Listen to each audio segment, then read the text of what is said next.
Palakkad Mathur ചുങ്കമന്തത്ത് tourist ബസും tipper ലോറിയും കൂട്ടിയിടിച്ച് അപകടം. ബുധനാഴ്ച രാവിലെ 6 മണിയോട് കൂടിയാണ് അപകടം ഉണ്ടായത്.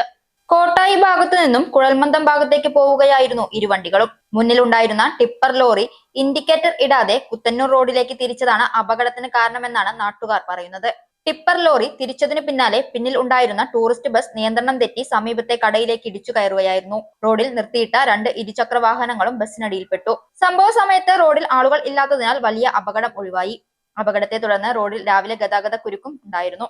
2 കടകളും പൂർണ്ണമായി തകർന്നു. ടൂറിസ്റ്റ് ബസിന്റെ മുൻഭാഗവും തകർന്നിട്ടുണ്ട്.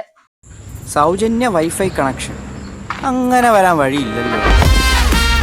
ഫ്രീ മോഡം ഇൻസ്റ്റലേഷൻ ചുമ്മാ. സത്യാടോ, എന്റെ വീട്ടിൽ ഈ കണക്ഷനാ. തന്നെയും വിശ്വാസമില്ല. അല്ല കേരള വിഷൻ. കേരള വിഷനിലേക്ക് സ്വാഗതം. ഇപ്പോൾ വൈഫൈ കണക്ഷൻ എടുക്കാം ഫ്രീ ആയി.